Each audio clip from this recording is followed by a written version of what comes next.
Shalom. Ya baik, sepanjang bulan ini pengurus memberi sebuah tema yaitu complicated life ya. Dulu waktu saya masih sering buka Facebook, biasanya suka ada status ya.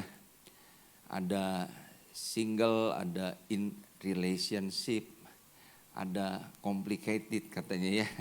Jadi mungkin kalau ditanya sudah punya pacar, sudah gimana kondisinya? Ya itulah complicated gitu ya.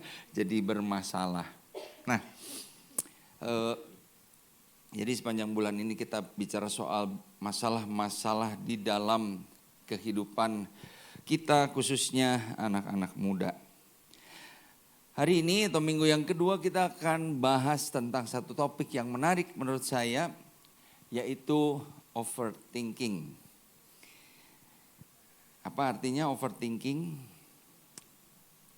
Terlalu dipikirin gitulah ya, sederhananya. Nah, saya pernah mendengar suatu cerita ada seorang pria usia 40 tahunan. Dia berkata kepada pendetanya, Pak Pendeta, zaman sekarang susah ya. Kalau anak-anak mau kuliah itu biayanya besar, bisa puluhan juta. Lalu pendetanya bilang, oh iya sih memang sekarang biaya sekolah, biaya pendidikan tuh mahal. Tapi percayalah Pak, Tuhan pasti akan cukupkan. Ya, terus dia bilang lagi, ya iya sih, cuma kalau harus menyekolahkan 3 orang anak kan berat ya. Pendetanya bilang, wah Bapak punya 3 anak? Terus dia bilang, enggak sih Pak, saya belum kawin. Hah? Belum kawin katanya. Pendetanya bilang, Pak mikirnya kejauhan Pak. Makanya nggak nikah-nikah. Ya. Nah, runners, kita perlu memikirkan bahwa seringkali kita itu menjadi orang-orang yang terlalu jauh di dalam kita berpikir ya. Kalau minggu lalu Ibu Yuni Megarini mengatakan bahwa pikiran sebenarnya adalah sumber dari stres ya. Nah jadi orang stres itu karena bukan semata-mata karena lingkungan yang membuat dia stres. Bukan semata-mata karena banyak masalah atau hidup sekarang ini makin sulit. Bukan semata-mata itu, tetapi karena pikiran kita yang membuat kita menjadi stres. Nah pikiran seperti apa yang bikin stres? Nah itu tadi ya, pikiran yang terlalu jauh atau overthinking. Padahal apa yang kita pikirkan itu belum tentu terjadi. Benar nggak? Ya. Tapi biasanya pikiran kita itu seperti Bu Yuni Megarini bilang, seringkali menjadi liar ya. Nah sayangnya pikiran kita itu menjadi liar ke arah yang negatif. Nah kita akan lihat sebenarnya apa sih yang dimaksud dengan overthinking ya. Overthinking itu adalah orang yang terus-menerus pertama memikirkan masa lalu ya, atau istilahnya ruminasi. Ruminasi itu adalah kecenderungan untuk terus memikirkan hal yang lalu ya. Merasa, kalau dulu saya begini, saya pasti hari ini lebih baik ya. Kalau dulu saya ngambil kuliah ini, pasti sekarang saya jadi orang yang mungkin berhasil gitu ya, karir saya bagus. Ada yang seringkali berpikir seperti itu ya. Artinya kita terus memikirkan masa lalu, padahal ya udah gitu ya. Kita nggak bisa perbaiki masa lalu kita. Nah, atau yang kedua adalah kita khawatir dengan masa depan. Nah, jadi kita terus mikirin ya, seperti pria tadi ya. Duh gimana ya nanti kalau nikah, punya anak, padahal punya pacar juga belum gitu. Nah, terus mikirin masa depan. Nah sayangnya katanya ya, orang-orang yang overthinking itu terus menerus berpikir hanya berpatokan pada masalah, bukan pada pemecahan masalahnya atau cari solusinya. Jadi kadang-kadang orang berpikir itu memang kalau kita sedang dapat masalah, solusinya gimana? Memang harus kita pikirin, betul nggak? Ya, kita harus pikirin gimana solusinya menghadapi misalnya situasi sekarang ekonomi sulit, gimana menghadapi situasi sekarang cuaca panas ya. Tadi Sarah bilang wah kayak mau ke pantai kok. Ya tadinya mau pakai celana pendek juga ya, pakai sendal Crocs supaya matching gitu. Enggak, memang karena hari-hari ini panas ya. Runners kepanasan enggak? Iya, kalau saya pakai jas kayaknya udah berkeringat, bercucuran keringat.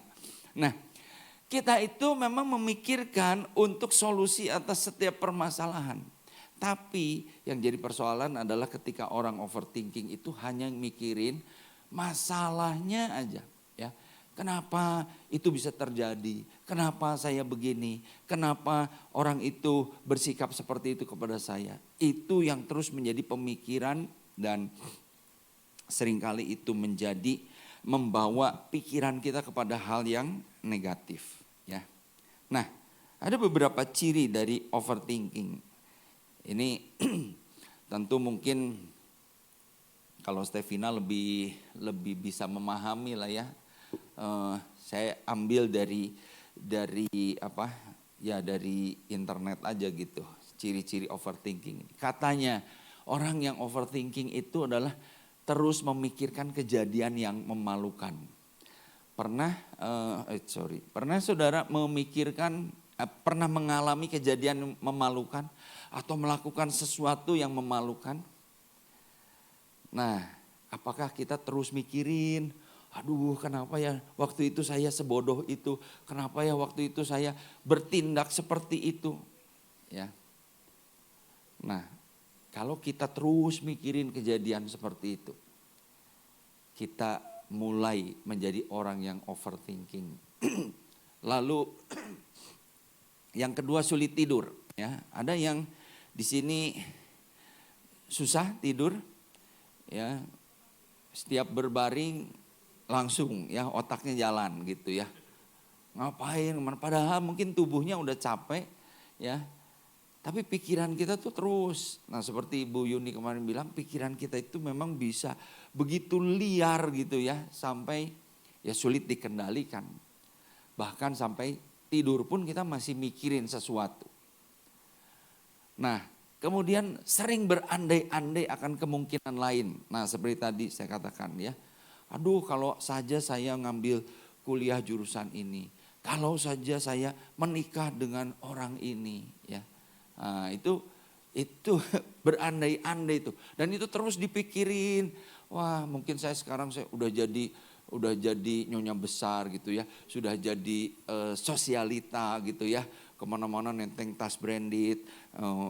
Nongkrong di kafe arisan yang ratusan juta rupiah misalnya ya.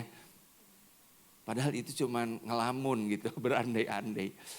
Lalu keempat, menghabiskan banyak waktu memikirkan arti tersirat dari sebuah ucapan atau kejadian ya.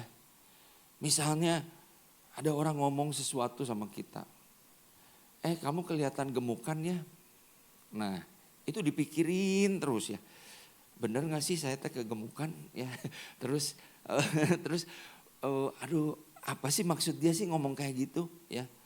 Nah itu terus dipikirin. Atau suatu kejadian ya apa saja ya. Padahal mungkin orang yang ngomong itu cuman sekedar ngomong ya cuman basa-basi aja lah ya. Tapi itu terus dipikirkan oleh kita. Dan kita merasa pasti ada sesuatu yang tersirat nih dari omongan dia. Ya. Apa sih udang di balik batunya itu? Ya, kita terus berusaha untuk menggali. Itu orang yang overthinking. Lalu suka memikirkan ulang percakapan dengan orang serta berbagai jawaban alternatifnya.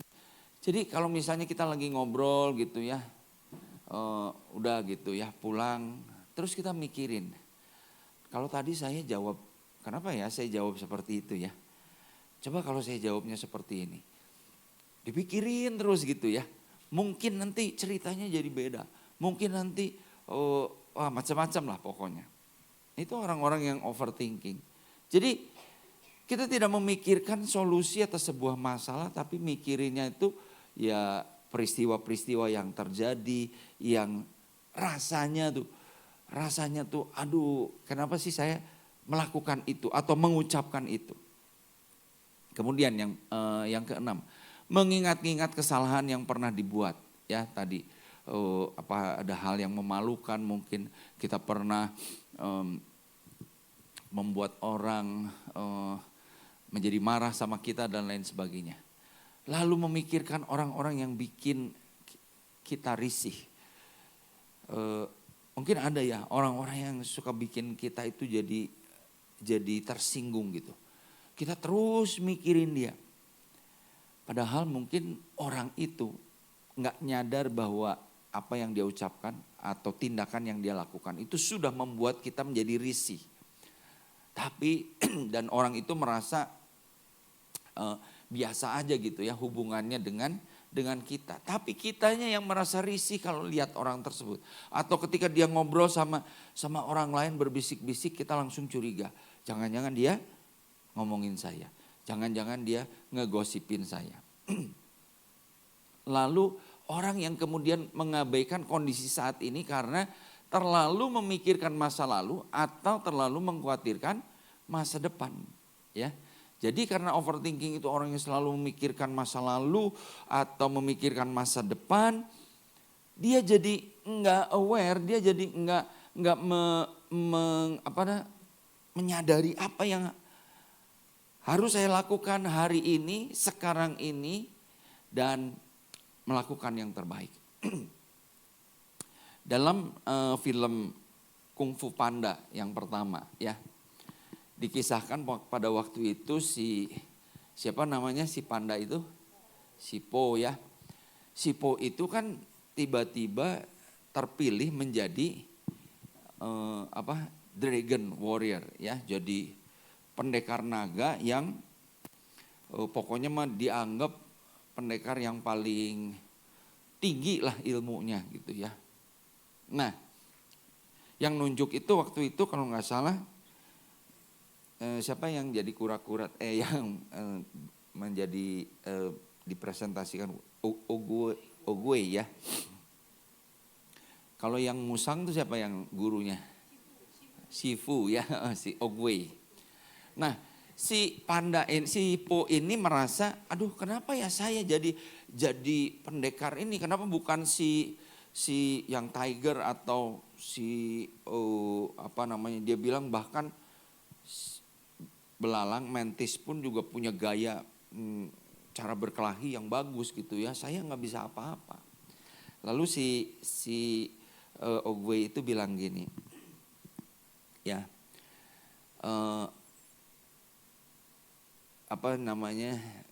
yesterday adalah is history ya. Jadi masa lalu itu adalah ya udah masa lalu aja gitu. Tomorrow the future is mystery ya. Masa depan itu masih sebuah misteri buat kita.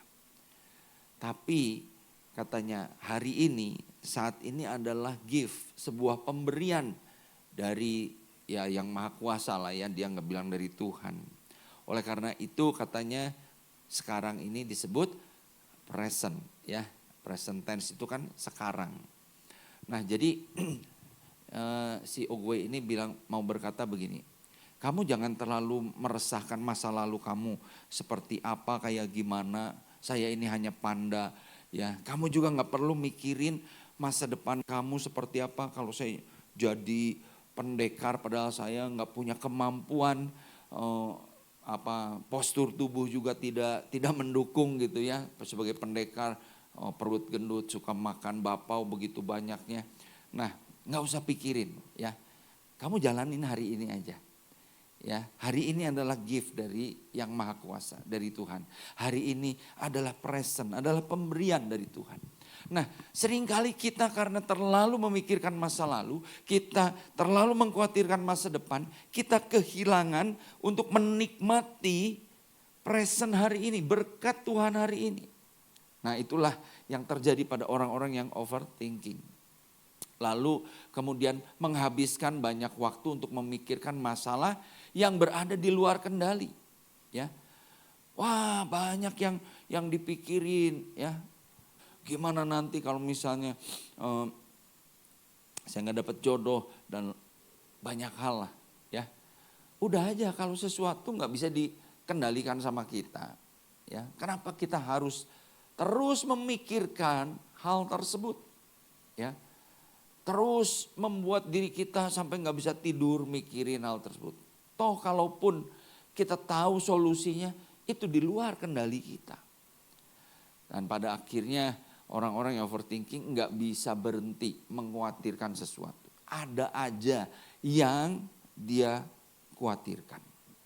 Nah, runners, ini adalah ya 10 hal dari tadi itu yang seringkali terjadi pada orang-orang yang overthinking. Nah, kira-kira kita ada di dalam kategori yang 10 ini enggak gitu ya. Mari kita pikirkan, jangan-jangan kita sudah menjadi orang-orang yang masuk dalam kategori overthinking. Oleh karena itu, kita tidak jarang menjadikan hidup kita ini complicated ya. Hidup kita ini rasanya banyak masalah terus, nggak beres-beres terus. Karena apa? Karena kitanya yang overthinking. Nah, pertanyaannya sekarang adalah bagaimana mengatasinya ya. Nah, tentu saya tidak mengambil isu-isu atau solusi dari sudut pandang psikologi ya, karena mungkin itu kayak Ibu Yuni atau yang minggu depan menyampaikan materi lebih kompeten ya dalam hal yang demikian. Nah, saya ingin menyampaikan apa yang kita dapat pelajari dari firman Tuhan. Nah, bagaimana mengatasi overthinking? Yang pertama adalah dengan kita mengendalikan pikiran kita. Tadi dikatakan pikiran itu bisa begitu liar dalam pikiran kita sehingga kita menjadi stres. Ya. Nah, runners, oleh karena itu jangan biarkan pikiran yang negatif membelenggu kita. Jangan biarkan pikiran yang negatif itu membuat kita terus-menerus khawatir pada hal-hal yang belum terjadi atau mungkin tidak akan pernah terjadi. Nah, kalau kita baca di dalam Matius pasal yang ke-6 ayat yang ke-31 dikatakan demikian. Sebab itu janganlah kamu khawatir dan berkata, ya, apa yang akan kami makan, apa yang akan kami minum, apa yang akan kami pakai. Nah, ketika Tuhan Yesus berbicara tentang konteks Matius 6 ini, dia berbicara kepada orang-orang yang bukan sedang dalam masa kelaparan atau masa kekeringan. Ya. Dia bukan sedang berbicara kepada orang-orang yang sedang mengalami krisis secara ekonomi. Tetapi pada masa itu tetap saja orang-orang merasa, aduh apa ya yang akan kami makan, apa yang akan kami minum nanti, apa yang akan kami beli untuk menjadi pakaian kami. Itu merupakan pikiran yang terlalu mendominasi pikiran mereka sehingga mereka menjadi khawatir dengan hal-hal tersebut. Padahal semua itu masih tersedia di dalam kehidupan mereka. Sehingga Tuhan Yesus berkata di dalam ayat yang ke-34, kita baca sama-sama ya. 1, 2, 3. Sebab itu janganlah kamu khawatir akan hari besok. Karena hari besok mempunyai kesusahannya sendiri. Kesusahan sehari cukuplah untuk sehari. Amin. Kesusahan sehari cukup untuk sehari. Jangan kita memikirkan apa yang yang terlalu jauh gitu. Jangan kita khawatir dengan hal-hal yang belum terjadi, hal-hal yang mungkin itu step yang keberapa lah yang mungkin akan terjadi di dalam kehidupan kita. Seperti contoh yang tadi saya sampaikan di awal. Tapi banyak orang ya, mereka tidak dapat mengendalikan pikirannya. Sehingga mereka khawatirkan hari besok, khawatirkan minggu depan, khawatirkan bulan depan, khawatirkan tahun depan, 10 tahun ke depan. Ya. Pikiran itu membuat kemudian menjadi tidak bisa tidur, membuat kita kemudian menjadi terus menerus stres. Karena sesuatu yang tidak bisa kita kendalikan. Sesuatu yang tidak bisa kita kendalikan. Sesuatu yang tidak bisa kita kendalikan, kita terus pikirkan di dalam kehidupan kita.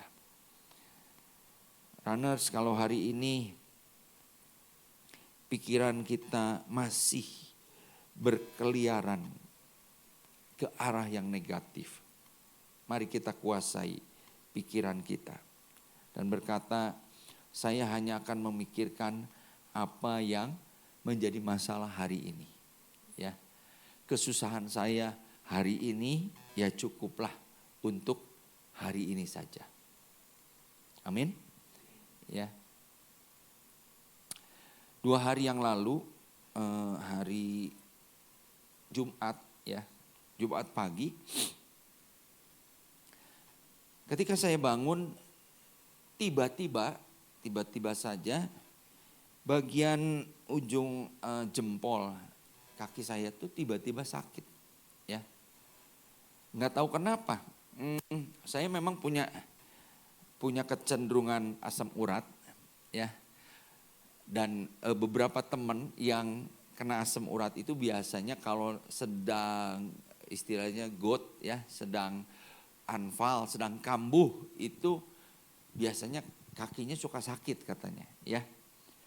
Nah, tetapi saya tuh biasanya kalau asam uratnya tinggi nggak pernah sampai ke situ. Jadi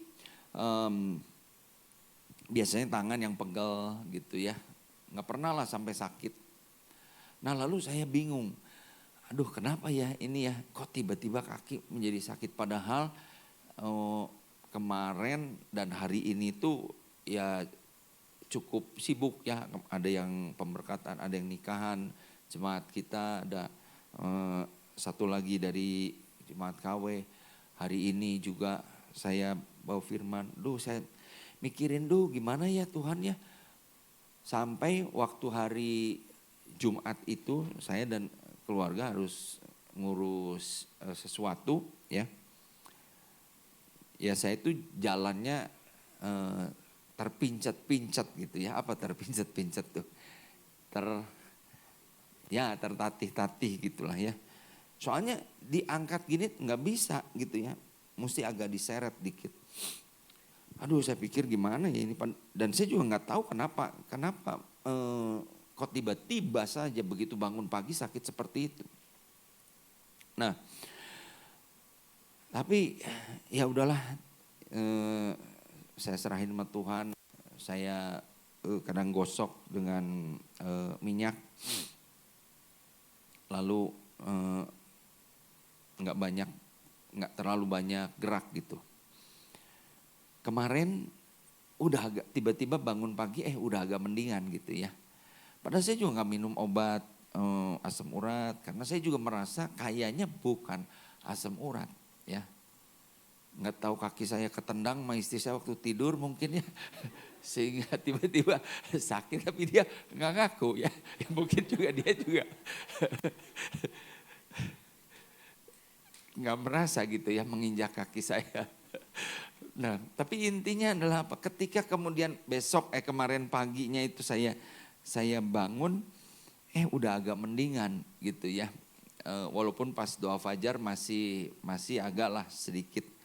Tapi setelah doa fajar saya istirahat dulu, sekitar jam 10-an bangun, ternyata kok lebih enak gitu ya. Sehingga kemarin bisa mengikuti pemberkatan dan lain sebagainya dengan lebih baik. Hari ini sudah sangat jauh lebih baik.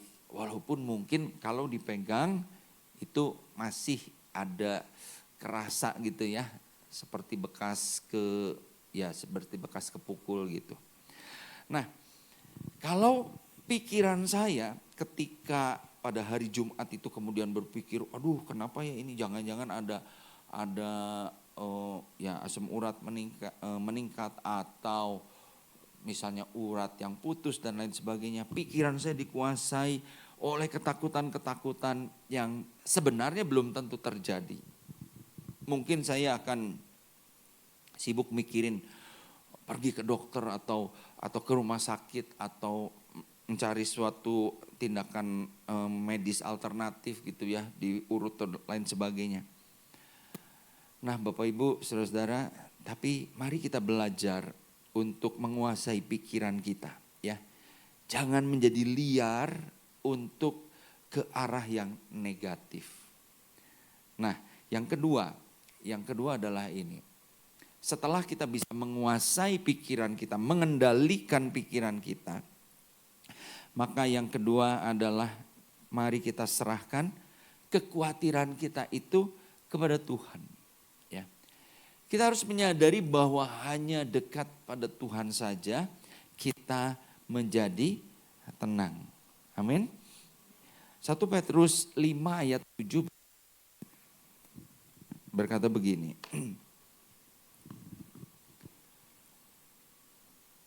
Serahkanlah segala kekhawatiranmu kepadanya, kepada Tuhan. Sebab apa? Sebab Ia yang memelihara kamu. Seringkali kita menjadi overthinking dengan berbagai masalah, dengan hal-hal yang berada di dalam masa depan kita. Karena kita lupa bahwa Dia memelihara hidup kita. Amin. Katakan bersama-sama, Tuhan memelihara hidup saya. Katakan amin. Ya. Tuhan memelihara hidup saya. Amin Tuhan. Ya, pujian tadi Agnes mengatakan ya, di saat kita duka, di saat kita sukacita, ya Tuhan ada beserta dengan kita, memberi damai kepada kita. Amin enggak Bapak Ibu? Kita harus aminkan bahwa kebaikannya, kasihnya enggak ada batasnya. Ya. Dan kita tahu tangan kasih Tuhan itu memegang kehidupan kita. Nah, kalau kita menyadari bahwa Tuhan memelihara hidup kita, Tuhan memegang hidup kita, kenapa kita enggak serahkan segala pikiran-pikiran yang mengkhawatirkan kita, yang membuat kita stres, yang membuat kita enggak bisa tidur itu. Ya. Nah, satu ayat lain yang memberikan atau menegaskan hal ini adalah di dalam Mazmur 62 ayat yang ke-8 dan 9. Dikatakan, pada Allah ada keselamatanku dan kemuliaanku. Gunung batu kekuatanku, tempat perlindunganku ialah Allah. Ini ayat yang ke-8. Daud ingin mengatakan bahwa keselamatan kita hanya ada dalam Tuhan. Tempat perlindungan kita ada di dalam Tuhan. Kekuatan kita ada di dalam Tuhan. Lalu dikatakan, percayalah kepadanya setiap waktu, hai umat. Curahkanlah isi hatimu di hadapannya. Sebab apa? Allah ialah tempat perlindungan kita. Daud berkata seperti ini, ya, percayalah kepadanya setiap waktu. Bukan ditujukan kepada orang-orang yang tidak mengenal Tuhan. Karena dia bilang percayalah kepadanya setiap waktu, hai umat Tuhan. Ini ingin menegaskan kepada kita bahwa seringkali sebagai anak-anak Tuhan, sebagai orang percaya, sebagai orang-orang yang mengatakan bahwa Tuhan itu gunung batu kekuatanku, keselamatanku, tempat perlindunganku. Tapi kita gak percaya kepada Tuhan setiap waktu. Kita meragukan Tuhan, bahwa Tuhan sanggup untuk melindungi kita, untuk memberikan keselamatan kepada kita, untuk memberikan kekuatan kepada kita. Oleh karena itu kita nggak pernah mencurahkan isi hati kita di hadapan Tuhan. Runners, pernahkah kita? Ya, saya pernah mengalami masa-masa di mana nggak bisa tidur gitu ya, nggak bisa tidur karena ada masalah yang dipikirin. Dalam kondisi seperti itu, ya, tiba-tiba Tuhan ingatkan, duduk diam di bawah kaki, belajar untuk menyerahkan segala kekhawatiran. Ketika saya mencurahkan, Tuhan, saya nggak tahu harus berbuat apa. Saya udah rasanya bingung Tuhan. Tiba-tiba ada ayat firman Tuhan lewat pujian, ya, yang terlintas di dalam pikiran saya. Saya nyanyikan itu, memberikan ketenangan kepada saya.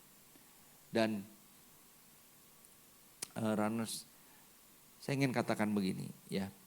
Waktu kita datang kepada Tuhan dalam segala kekalutan kita, dan kita bisa mengendalikan pikiran kita untuk duduk diam di bawah kaki Tuhan, mengalami ketenangan di bawah kaki Tuhan.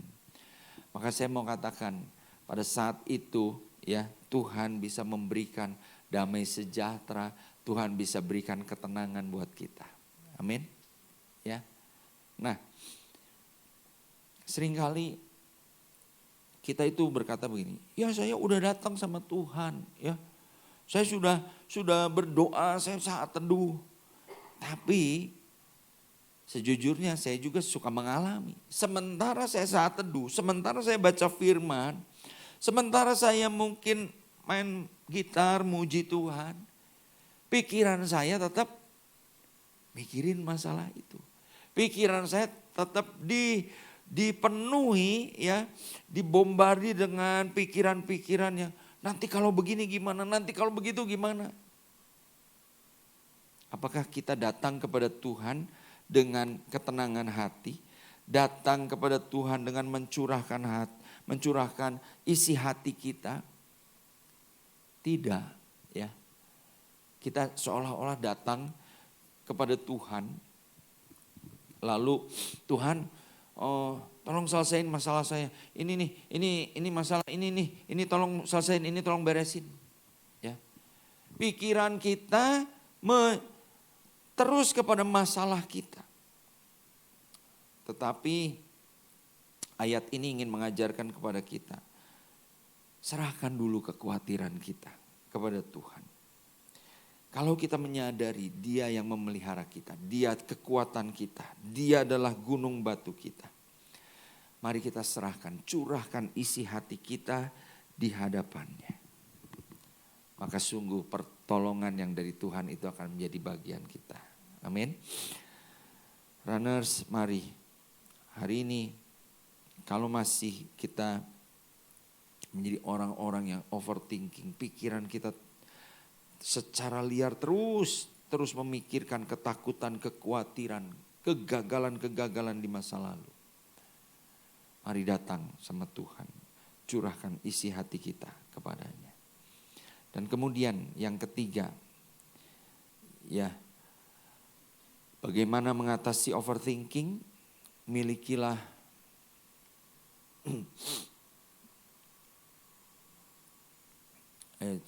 milikilah komunitas yang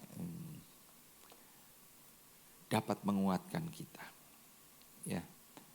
Teman-teman atau komunitas yang baik akan memberikan kepada kita dorongan semangat atau cara pandang yang positif. Ya. Atau hal-hal yang cara pandang yang positif atas hal-hal yang kita khawatirkan. Satu ayat di Yesaya 41 ayat 6, walaupun mungkin ini kalau di bedah secara kontekstual itu bukan seperti itu maksudnya ya. Tetapi ayat ini bilang begini, yang seorang menolong yang lain dan berkata kepada temannya, kuatkanlah hatimu. Ya. Ini sebuah hal yang mengajarkan kepada kita, kalau kita memiliki sebuah komunitas di mana ada teman kita yang ketika kita sedang mengalami stres karena overthinking, lalu dia berkata, ayo bro, kuatkan hatimu, ayo sis, kuatkan hatimu. Wah, itu akan memberi kelegaan, memberi semangat. Betul tidak? Ya. Kemudian di dalam Ibrani 10 ayat yang ke-24 dikatakan begini. Dan marilah kita saling apa? Memperhatikan supaya kita saling mendorong dalam kasih dan dalam pekerjaan baik. Saya ingin katakan begini runners, bahwa seringkali ya overthinking itu terjadi karena apa? Kita feel lonely, kita merasa sendiri. Lalu itu yang kita pikirin, aduh udah saya nggak ada teman, saya nggak punya orang-orang yang bisa mensupport saya, ya. Sehingga semua saya pikirin, semua itu membuat penuh pikiran saya. Dan akhirnya itu yang membuat saya menjadi stres. Sehingga kadang-kadang kita ketika feel lonely, kita merasa tidak ada orang yang memperhatikan saya. Kita berpikir bahwa inilah jalan yang terbaik. Atau inilah mungkin solusi yang saya bisa ambil untuk keluar dari masalah ini. Padahal ketika kita punya teman-teman yang memperhatikan kita. Komunitas yang baik. Komunitas yang bisa mensupport kita, memberi dorongan semangat kepada kita. Mungkin kita bisa melihat perspektif lain dari teman-teman kita tersebut. Ya. Kita dapat mencurahkan ya, memberi ngobrol, sharing sama teman kita dan secara psikologis itu akan memberikan kelegaan kepada kita. Walaupun mungkin masalahnya belum beres, masalahnya belum selesai. Ya.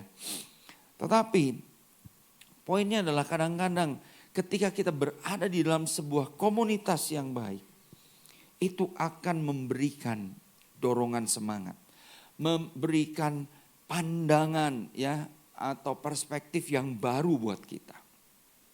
Ada sebuah kisah yang menarik, saya baca, saya dengar begini. Ada seorang yang punya seorang pegawai, ya dia kerja di sebuah perusahaan di mana bosnya itu galak banget, ya. Bosnya itu perempuan, ya,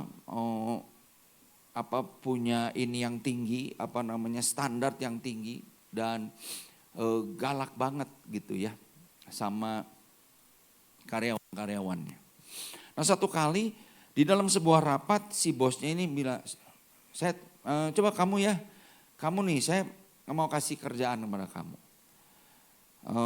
Ada 1, 2, 3, 4 proyek yang harus kamu selesaiin dalam 6 bulan. Ya, kerjakan sebaik-baiknya ya, jangan terdistract, jangan terganggu oleh hal-hal lain. Ya, pokoknya ini semua proyek ini harus selesai 4 bulan. Siap nggak? Terima nggak? Ya anak buah, ya siap bos saya terima. Baru 2 bulan tiba-tiba dia panggil lagi. Saya kasih lagi dua project lagi ya. Yang ini urgent, ini harus kamu selesaikan. Tapi yang 4 kemarin jangan sampai terganggu. Ya. Sampai katanya dalam 6 bulan itu ada 9 project yang harus dia selesaikan. Kira-kira teman-teman kalau menghadapi situasi seperti itu, udah tahu bosnya galak, ya, punya standar yang tinggi, ngasih kerjaan yang begitu ya rasanya sudah over capacity gitu ya. Kira-kira gimana pikiran kita? Pasti stres dong, benar nggak? Ya, pasti kita pikir, aduh, gimana sih bos ini sih? Lalu dia mulai pikirannya jadi liar, negatif. Wah, jangan-jangan bos ini memang sengaja nih, ya. Pengen menyingkirkan saya, ya, pengen membuat saya keluar, pengen mempermalukan saya, ya. Jadi mungkin kalau saya nggak bisa selesaiin tuh proyek-proyek itu, dia mungkin di rapat akan bilang, oh si ini disuruh gini aja nggak bisa, ya, kerja nggak becus dan lain sebagainya. Pada itu membuat si bos punya peluru gitu ya, punya alasan untuk mengeluarkan saya, ya, atau menyuruh saya resign. Nah, padahal sementara itu katanya tahun depan dia tuh mau merit, ya. Jadi dia stres, dia pikirin terus ya, kadang-kadang nggak bisa tidur karena proyek-proyek yang banyak yang dia hadapi itu. Nah, ketika dia bercerita dengan teman dekatnya, ya. Kemudian temannya bilang begini, ya sih saya mengerti apa yang jadi masalah kamu, ya. Tapi coba kita lihat dari sudut pandang yang lain. Mungkin bos kamu tuh ngasih pertama proyek 4, lalu kasih 2 lagi, lalu 2 lagi, lalu sampai 9 itu. Mungkin dia ingin lihat bagaimana kamu, katanya ya, bisa berimprovisasi di dalam setiap proyek-proyek, di dalam tekanan yang dia berikan kepada kamu, ya. Dia ingin lihat sebenarnya kapasitas kamu tuh kayak gimana. Kelebihan kamu tuh kayak gimana.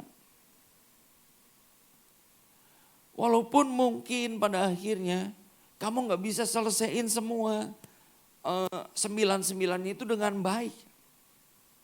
Tapi mungkin si bos itu akan tahu, oh ternyata kamu orang yang bertanggung jawab.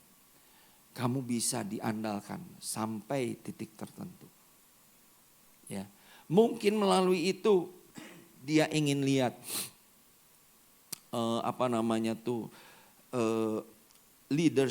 kemampuan kepemimpinan kamu, ya.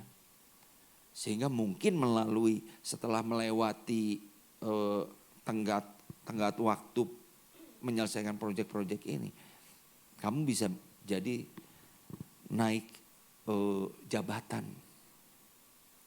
Dan singkat cerita, ya, setelah tenggat waktu berakhir, memang dia tidak bisa menyelesaikan atau tidak berhasil semua dalam 99 proyek yang dia berikan.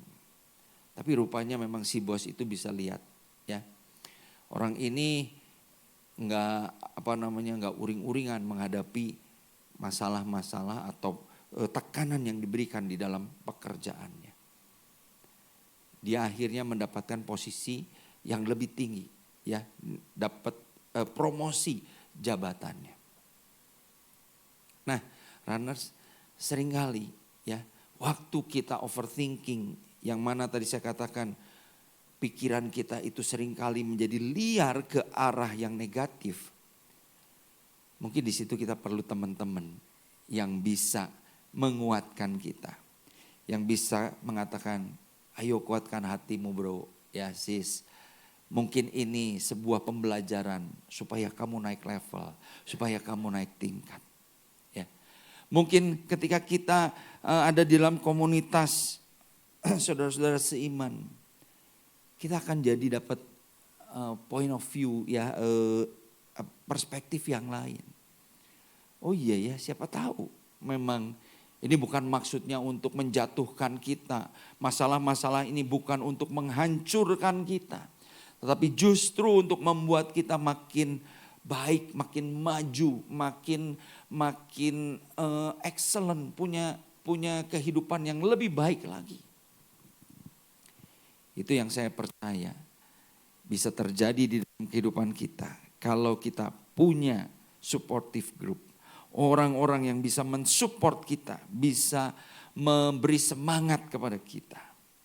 Sehingga kita tidak terbelenggu oleh yang namanya overthinking. Runners yang dikasih Tuhan, mari kita renungkan hal ini.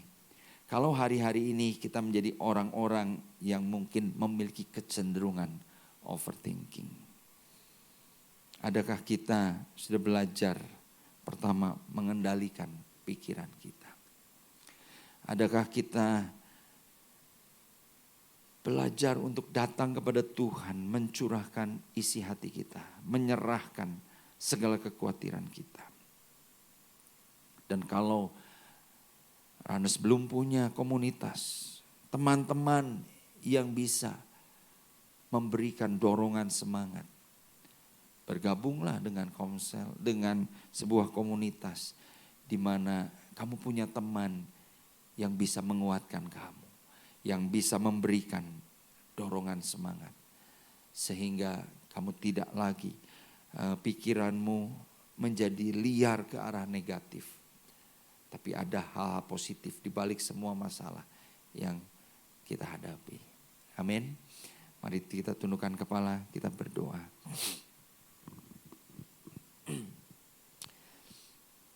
Ya Tuhan, hamba-Mu sudah berhenti berbicara. Tapi hamba berdoa saat ini, kalau ada di antara jemaat-Mu Tuhan, yang hari-hari ini mungkin bergumul dengan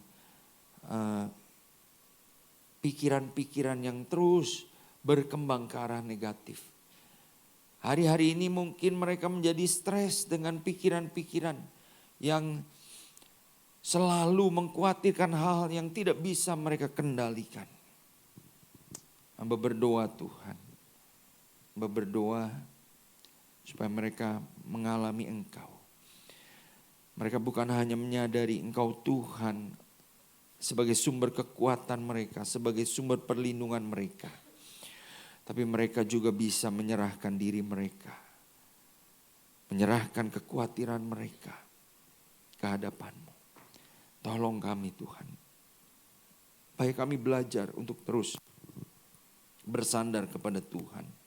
Dan hamba berdoa Tuhan supaya di dalam komunitas RAN ini boleh terjalin Tuhan, komunitas yang saling memberikan support, yang saling mendukung, yang saling menguatkan, saling memberi nasihat. Sehingga di tengah-tengah Tuhan pikiran yang bergejolak, yang membuat kami stres, kami tetap dapat orang-orang yang akan mendukung kami, mendoakan kami, memberikan perspektif baru Tuhan di dalam pikiran-pikiran yang negatif yang kami sedang hadapi. Terima kasih Tuhan, biar Roh Kudus yang terus bekerja di dalam hati kami semua. Sehingga kebenaran firman ini boleh kami bawa di dalam kehidupan kami hari lepas hari. Dalam nama Tuhan Yesus kami berdoa dan ucap syukur. Amin.